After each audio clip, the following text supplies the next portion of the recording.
Maswerte ang mga anak na kayang pag-aralin at bigyan ng magandang buhay ng kanilang magulang, pero mapalad naman ang isang magulang na may ganitong anak na handang tumulong, makaraos lang araw-araw kahit delikado. Ako si Mark Anton Navarro, balance boy ng Taguig. At bata pa nga lang daw siya ay nagbibisikleta na siya habang nagtitinda ng merienda. Gaano ka nakatagal nagbabalance? 6 years po. Anong grade mo na? Grade 11 po. Grade 11. Opo. Ilang taong ka na, sir? 20 na po ngayon. 20 na. Ano yan, sir? Pwede ka nilang makontak, sir. Kunyari, gusto nilang umorder ng mga marami, ganyan. Opo, pwede naman po. Anong contact number, sir? Ano po, 0968-210-2420. Yun, Smart kontakin po. nyo lang si Sir Mark Anthony pag gusto nyo mag-order. Along Taguig lang kayo. Sir, anong name mo, sir? Mark Anton Navarro po. Galing mo, sir, ha? Nababalance mo yung mga paninda mo? Opo, paninda po. Ano, merienda? Opo, merienda po. Nababalance mo sa ulo mo, tapos nagbabike ka, walang hawak, no? Ano yung pinractice mo, sir, o ano? Hindi po, parang ano, Oh, katuwaan inborn. po, katuwaan. Katuwaan Opo. lang.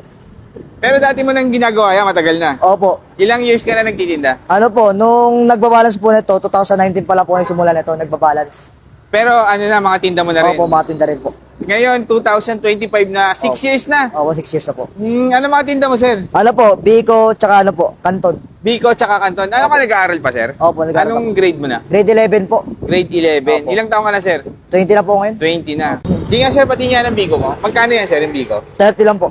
30. So, guys, saan ka nakapwesto, sir? Anong lugar to? Ano lang po to, parang tambayan ko lang po to. Pag Dito ka napagod. nagpapahinga. Opo. Mga anong oras ka dumadaan dito, sir? Ano po, alas 3, alas Ayan 2 guys, po. yung bigo nyo. Ayan. So guys, pag nagawi kayo dito sa may SM Bikutan, ayan, makikita nyo si, ano pangalan na, Mark sir? Anton Navarro po. Makikita nyo si Mark Anthony dito. Ayan, ayan, yung tinda niya. Biko, ano pa, sir? Bukod sa Biko. Magkano Canton ganito? po. 30 lang po. 30. Meron din siyang pansit. Ayan, pansit canton, no? Opo. Magkano, sir, yung sa canton? 30 lang po. 30 lang Opo. din. So, ikaw din nagluluto niyan? Mama ko po. Ah, mama mo, tas ikaw naglalako. Taga saan ka ba, sir? Tagalog po ako, Taguig. Ah, taga-Taguig Opo. lang. Okay, sir. Sige, sir, pa-order nga ako, sir, ng isang canton, tsaka ng isang bihon. Sabi ko po.